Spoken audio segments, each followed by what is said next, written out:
Welcome to today's session on copyright law.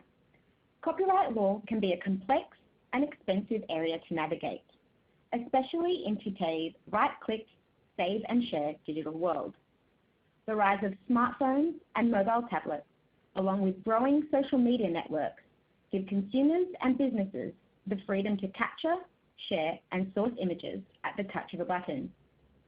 Therefore, it is so important to understand some key copyright considerations and how these might apply when consumers and businesses want to use content. The purpose of this seminar is to create awareness about copyright, to help consumers and businesses avoid potential issues and pitfalls before they may arise, so that we can all stay on the right side of copyright. The ReadyTalk webinar tools allow participants to type questions in the text box. Given the large number of registered participants, I will address the questions at the end of the webinar. But please feel free to add questions or comments into the questions panel at any time. If time permits, I will do my best to get through all the questions. However, if I do not get to your question, you can reach out to Getty Images by the email alias that appears in the collateral that will be available following this session. Rather than spending our time dissecting the various legislative frameworks that exist around copyright, we will focus on the practical application of copyright by discussing examples and hopefully providing you with some helpful tips that you can take away from this session. In saying that, we will very briefly go over some copyright essentials, just to make sure that we're all on the same page in terms of what copyright provisions might apply when businesses and consumers want to use content. This session will also provide tips for using works that are subject to copyright, and we will discuss some additional content considerations, as other intellectual property rights may exist within works. Finally, I will consolidate the key takeaway messages from this webinar in a checklist. What actually is copyright? Copyright is a set of exclusive personal property rights given to owners in relation to their creations. In most countries in Asia Pacific, there is no system of registration, so copyright is automatically applied upon creation of the work. For example, as soon as a photographer points, shoots, and captures a photograph, that image is automatically subject to copyright. The exclusive rights of the copyright owner allows that creator to reproduce, publish, distribute, display, perform, communicate, and adapt their original work. If anyone else wants to do any of these actions that are exclusively reserved for that copyright owner, permission is needed from that copyright owner. To obtain permission, copyright can be licensed or assigned to another party, as the copyright owner has the right to control the commercial exploitation of their work. The term or duration of the copyright varies depending on the region in which the work was created, according to local copyright laws, and can also often depend on the type of creative work. Very generally speaking, copyright can last anywhere from 25 to 70 years after the passing of the creator.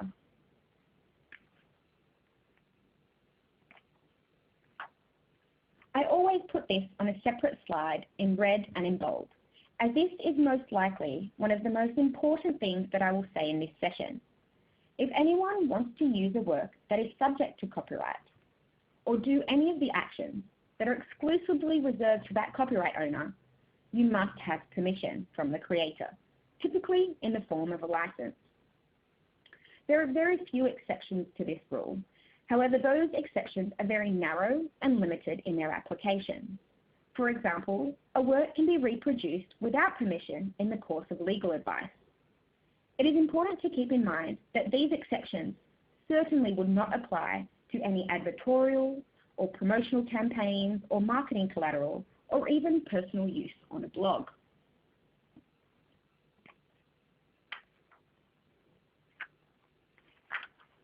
There are a number of works that are protected by copyright. These include literary works, such as letters, emails, journal articles, novels, poems, song lyrics, and source codes for computer programs, musical works and sound recordings, dramatic works such as scripts for films and drama, artistic works such as paintings, drawings, diagrams, maps, engravings, etchings, sculptures, architectural works, and photographs, which is where my expertise lies. So you'll notice that there is an emphasis on visual content in this session, and this session does not focus on other artistic works. Copyright is also afforded to motion pictures and films, and communication works, including radio and TV broadcasts and internet transmissions separate from the film, music, and other materials which they might contain, and, of course, performances. If anyone exercising the exclusive rights of the creator that we touched on before, such as making copies, distributing, displaying, or adapting, without proper permissions in place, will be considered a copyright infringement. If you don't ask permission or have a valid license in place to use an image, or even just part of an image, for example, if this image on the slide was cropped so that the man holding the camera is all that appears without the background, then this would be a copyright infringement.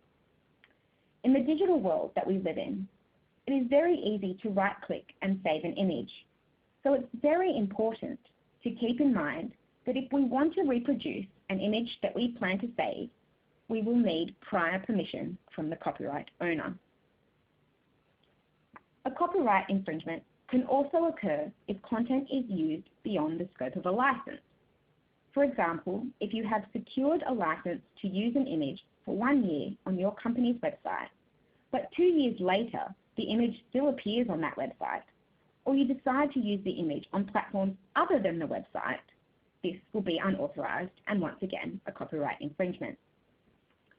A helpful tip is to keep in mind that some licenses expire, so keep track of any expiration dates and be ready to either remove or relicense that piece of content. Another example of copyright infringement is adapting a work without the relevant permission. The rights you are granted will most often be detailed in your license terms and conditions, so be sure to read those terms and conditions to understand the grant of rights that has been afforded to you. For example, editorial images, such as news and entertainment images, generally should not be manipulated, as this will ensure that the editorial integrity or story that is being told by that picture is upheld.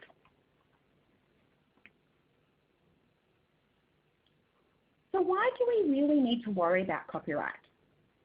For creators, receiving a royalty payment for use of their works is the way they make their money, and it is their livelihood. So for most creators, they are very prudent about protecting their rights and ensuring that they are properly remunerated. So it is possible and quite likely that creators will keep abreast of any uses of their content and question if there is a valid license or permission in place for certain uses. If it turns out that you have infringed someone's copyright, they or their representatives are able to bring legal action and sue for damages. With growing technological advancements and improvements, there is a vast array of technology that identifies infringers. PicScout is an example of one of these platforms, and we will go through that in a little bit more detail a little later on. So just keep in mind that it's not only the creators that are looking out for infringements of their rights, technological advancements also help to do this too. Bad PR is also another reason why we should be worrying about copyright infringement. If you do infringe a creator's copyright, bad PR may follow. Social media is a growing forum where creators whose rights have been infringed may vent their frustrations about a particular company or individual who has committed a copyright infringement. Often, the bigger the company, the bigger the story, which may also be picked up by newspapers and other media.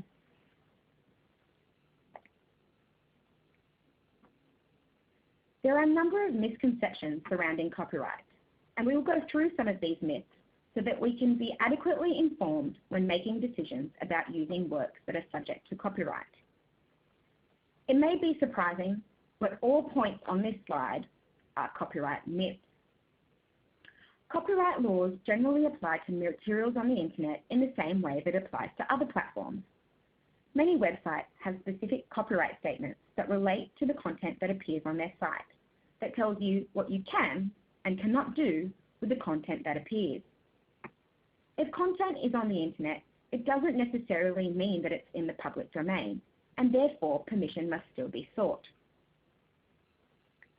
Likewise, just because there is no copyright statement or watermark doesn't necessarily mean that you have the right to copy that material. I often hear individuals say, if I don't profit from the use, I don't need permission. This is incorrect. If anyone wants to enjoy any of those exclusive rights of the creator, permission must be obtained, regardless of whether or not profit is made from that use. When it comes to social media, it is really important to make sure that you abide by the terms and conditions of that social media platform. Generally speaking, most social media networks allow users to enjoy the inherent tools of that platform. For example, share a post or retweet a tweet. However, this does not mean that you can copy and paste or extract that video and use it for your own purposes outside those inherent embedded tools of that social media platform. If I alter an image, I don't need permission to use it. Once again, this is incorrect. If you are planning to use an adaptation of a work by changing the image from black and white from color, or creating an artistic illustration, you still need permission from that original copyright creator. Another common misconception is that royalty-free images means that you can use an image for free. Royalty-free is a licensing model that generally means you can pay a one-off fee and you'll have very broad, worldwide perpetual rights to use that image without paying a fee for every single use. But a license is still required. The last example on this slide is important to show where responsibility lies. If you are the URL or domain name owner, you are the one that is responsible to ensure that any images appearing on your website have been correctly licensed. It is a good idea to ensure that your web designer, who may have licensed the images on your behalf, lists you or your company as the end user of the images, to avoid any confusion about who holds the rights to display the images on that website. If you are a web designer, although the liability does not rest with you, it is ideal to ensure that your clients have the appropriate license in place, particularly from a relationship management point of view.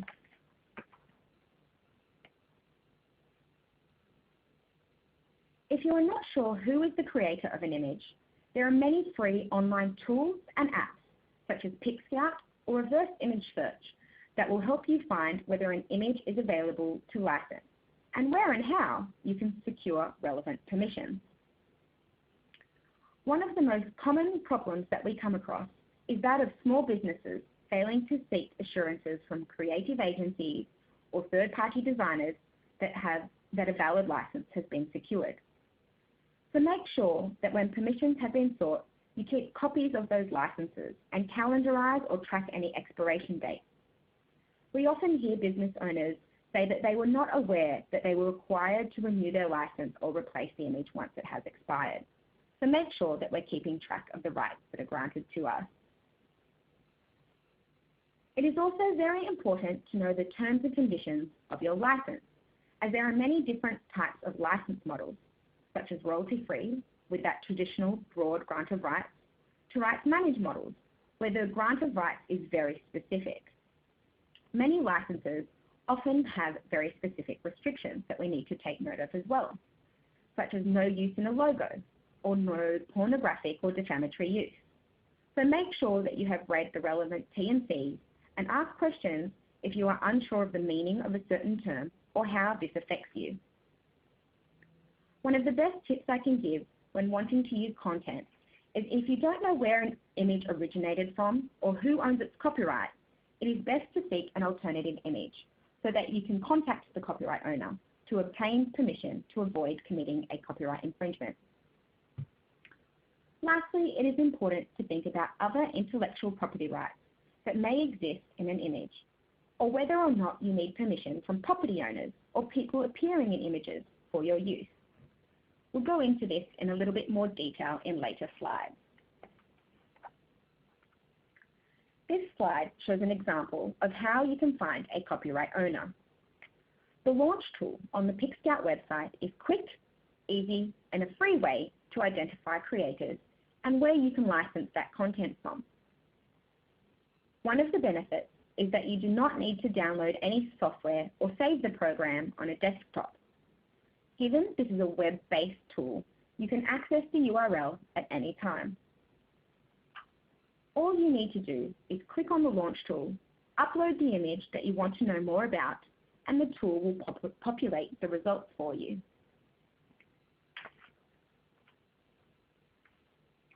When you are securing a license for your use, it is very important to make sure that the licensing model and the associated terms and conditions fully encapsulate your planned use. For example, if you plan to use an image on your brand's social media network, you must ensure that your license allows these rights. There are also other licensing models, such as embed or Creative Commons licenses, that allow permission for use on content.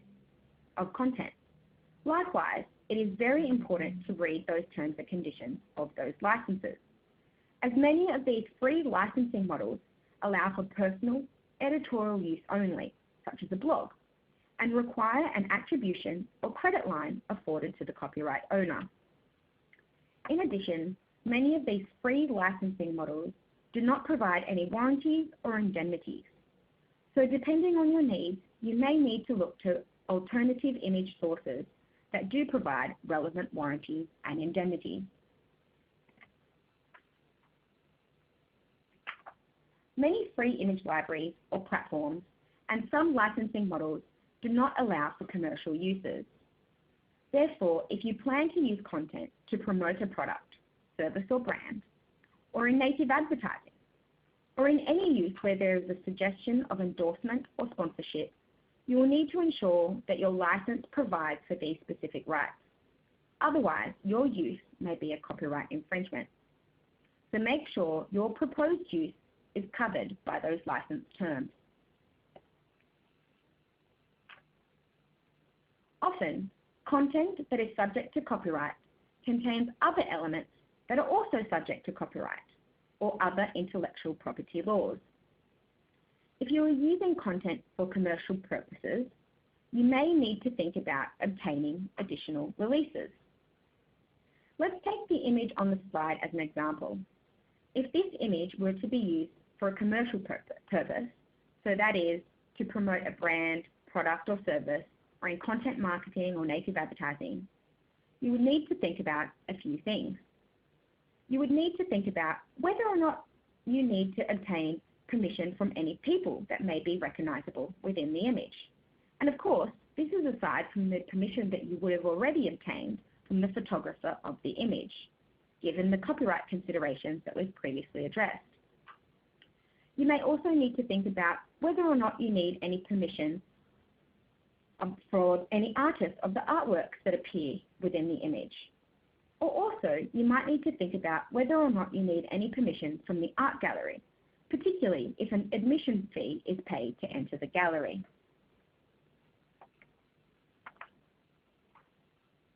If using content for commercial purposes, keep in mind that your use may need a release or permission from recognizable people, building owners, trademark owners, animal owners, if that animal is used for profit, and also artwork creators. You should be asking yourself questions like, is my use commercial? Meaning I would need to think about obtaining these additional permissions. Or is my use editorial, or is it for newsworthy purposes, where I really don't need to think about seeking these permissions? But if my use is commercial, then I need to be asking, can people be identified in the image? Do I need permission from any building owners? if there is a focus on any particular building, or are there any logos or trademarks that are visible within the image? Or if there are multiple logos, as is pictured on this slide, then perhaps I do not need to secure permission. But if I were to crop the image and create a focus on one or two of these trademarks, then perhaps I do need to think about obtaining permission.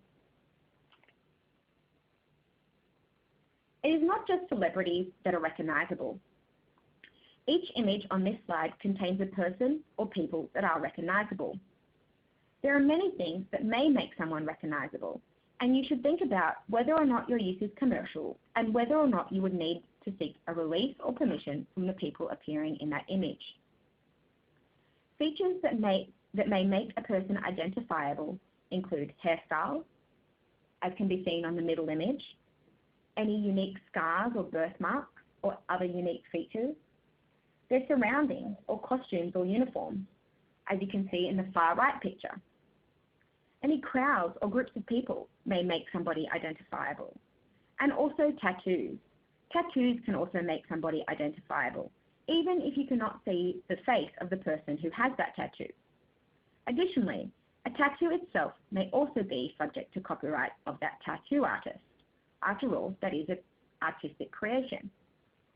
You probably wouldn't need to be so cautious for common tattoos like an anchor on an arm, but most definitely should be sensitive to tribal tattoos and other unique or detailed tattoos. If you plan to use buildings, private homes, businesses displaying trademarks, and landmarks for commercial uses, you would also need to think about obtaining permission. One way to reduce the risk is to use an image of a skyline or a cityscape where there is no particular focus on any one building. But it's important to keep in mind that cropping an image or using an image that focuses on a particular building or landmark will increase the risk of a claim.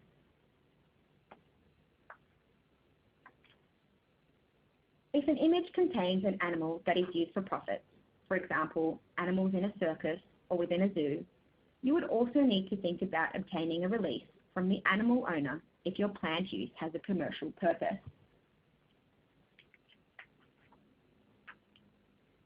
For artworks, you also need to watch out for artworks like paintings, sculptures, drawings, and maps. If images containing these types of works are used for commercial purposes, you may need to think about obtaining releases from any artists or sculptors. If the artwork is a creation of a celebrity image, such as the Bruce Lee statue in Hong Kong in the far left image, you may also need to think about obtaining permission from the Bruce Lee estate for using his likeness within your commercial campaign.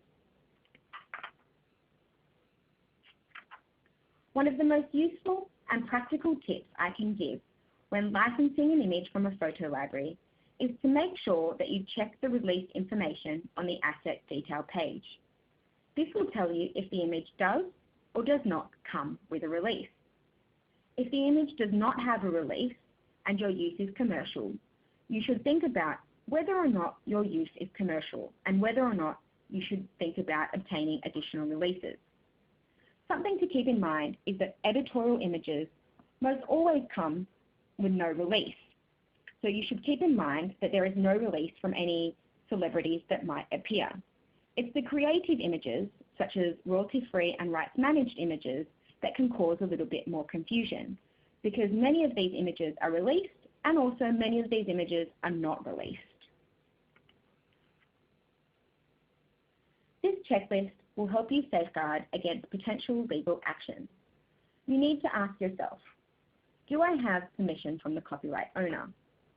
Have I kept a copy of the license that governs my use?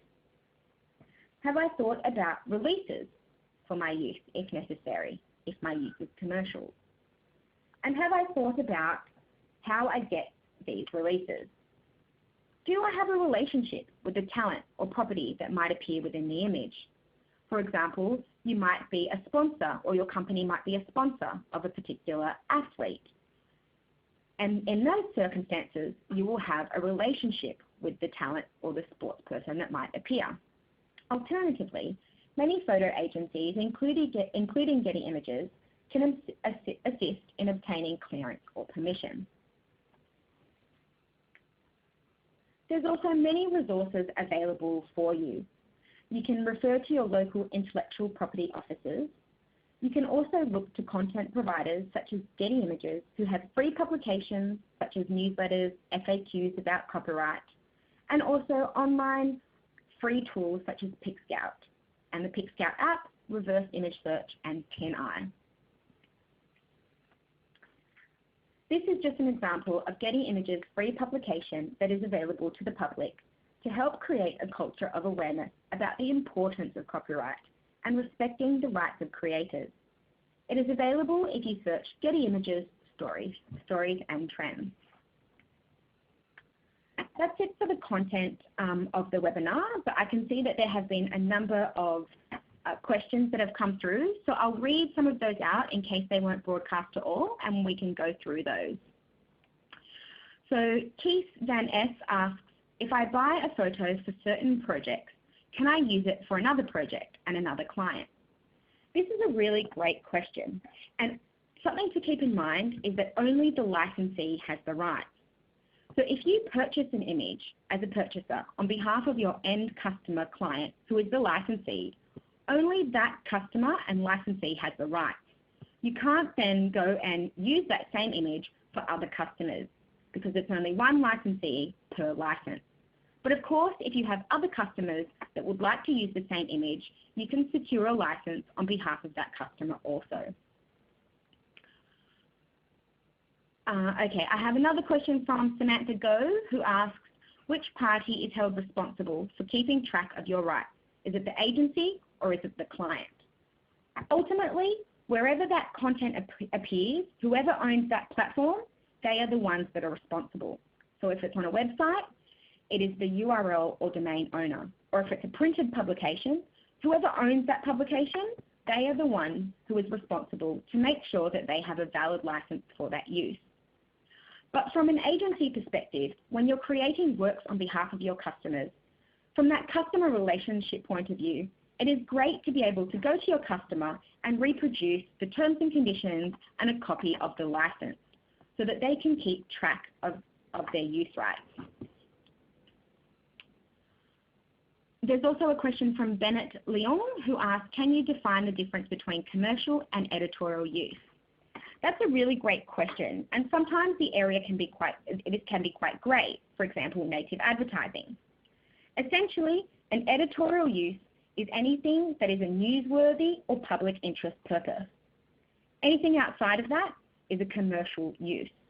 Of course, the scale of commercial use can be quite different. So like I mentioned, native advertising, the look and feel of the article can be quite editorial, but the ultimate purpose of that article is to promote a third-party brand. There's red flags such as presented by, sponsored by, brought to you by. If that article is paid for by a third party, that will be a native advertising and will be commercial. And of course, on the higher end of that spectrum, you have clear-cut billboard commercial campaigns. So I hope that helps to clarify a little bit more the difference between commercial and editorial use. Okay, I have another question from Daphne that says, can I know if we shared our friends' photos on Facebook, does that mean we're infringing the copyright? So with social media platforms, if you're using the inherent embedded tools within that platform, such as like or tweet or repost, then that is actually okay, because the terms and conditions of that social media platform generally say that when a user uploads content, you're allowing people to use those inherent tools, such as like, retweet, or share. But that wouldn't allow you the right to screenshot that image or copy and paste that image and place it elsewhere on your own platform. I see a question from Tim that says, are we able to get a soft copy of this presentation afterwards? Yes, Tim, there are going to be some collateral that is available after this presentation, and a copy of this webinar will also be online. Okay, a question from Dina. Should I retouch an RF image for use in my visual for a commercial client? For example, take the head of an image B to replace face of image C. is this considered infringement? So it is really going to depend on what the terms of your license allow for. With most royalty-free licensing models, you are permitted rights to edit and modify that image. But just keep in mind that if you do modify or edit an image and a claim comes about because of that modification, you're going to be responsible for that claim. Something else to keep in mind with royalty-free images is that some of those images are released. So if one of those images is released, you wouldn't need to think about getting a release from any people that appear in the image. So I don't know if that helps you on whether or not you want to modify that image to replace their head. Okay, I just have to scroll up. There's a few more. Okay, there's another question from Michelle that says, what constitutes a commercial use? Does this mean that as long as a commercial entity is using it, it is deemed commercial regardless of the content format? So that's actually a really great question. You need to ask yourself, what is the purpose of the work or collateral? Is the purpose to create awareness about the brand or the company? In which case, yes, that use is going to be commercial. I've got a few more questions coming through. Another one from Dina. With RF images, if I have purchased it for a client with a global footprint, are the clients allowed to share the images with the vendor in the network and use it for the brand's ad? That's a really great question. Just keep in mind that only one entity has the rights to use the image, and they can use that image on that global footprint, but only that entity has rights. So for example, if I worked for Getty Images South Australia, I could produce a work and I could distribute that to our global footprint. But that doesn't necessarily mean that I could give that image to somebody from Getty Images South Singapore, because that is a separate entity. Another question from Tim. How do artists typically pursue or seek recourse for copyright infringement if they notice their work in commercials? So it really is up to the copyright owner on how they want to address this. Most copyright owners or their representatives will generally reach out to somebody who's infringed their copyright and request a settlement for the use of their image without a valid license to do so. Okay, another question from Tracy. How does copyright work on personal blogs? Is it okay if we credit the copyright, or do we still need advance permission? We still definitely need to have advanced permission. Even if we're using content or articles in a way that is a personal use or an editorial use, we still need to have permission from the original creator of that work. Just simply crediting where you got an image or an article from is not enough. You need to have permission, prior permission. Okay, another question from Chris. If the image is used for a brand guideline as an image guide, not for commercial reproduction, is there a copyright issue? So Chris, it's important to keep in mind that if we want to use any of those exclusive rights of that copyright owner, there is a copyright issue. So if we want to reproduce a work, even if it's just for a use within an internal presentation, we still need to make sure that we have a valid license to do so. If that use has a low exposure, such as just brand guidelines that will be internal, then the license fee might not be as large as a license fee, for example, on a billboard. But we still need to make sure that we have secured relevant permission. Okay, another question. Okay, if we purchase an image from Getty Images and are unsure about the rights or how much we can edit or manipulate the images, are we able to check with your consultant? Of course, we would love for you to contact your local Getty Images representative, and then they can help you understand the rights that have been granted to you. And if you want to know whether or not you have rights to edit or manipulate content, you can definitely reach out to them to ask. As a general rule for Getty Images content, you do have the right to edit and manipulate royalty-free and rights-managed content, but editorial content should not be manipulated. Okay, another question from Ian. How much is the liability if it's breached? That's really a question for the courts to decide. So unfortunately, I can't give you too much guidance on that. But generally speaking, if you want to know how much a license fee would cost, you can always have a look at the pricing calculators online to determine how much the general fee for that use would cost. But keep in mind, if there is a breach of copyright, the fees may be different. I think that's most of the questions. Oh, a question from Juliana. How does our own images should be protected? So as soon as a work is created, copyright is automatically afforded. You're not required to include a copyright notice or a watermark to show that that is your image. Okay, a question from Cynthia. If I download free pictures, can I use them for commercial use, such as creating a light box? You really need to refer to the terms and conditions of where you downloaded that free image. If you downloaded a free image via an embed tool or via a Creative Commons license, there's all different licensing models that relate to the different images that are available. Some of those terms and conditions might say no commercial use at all. So you really need to make sure that you're keeping track of the terms and conditions associated with the image that you've downloaded. So I think that has addressed most of the questions that have come through. But if you do have any additional questions, feel free to reach out to your local Getty Images representative, or alternatively, you can contact the email alias that will be sent out in the collaterals that are following this session. So thank you very much for your time. That's it on copyright.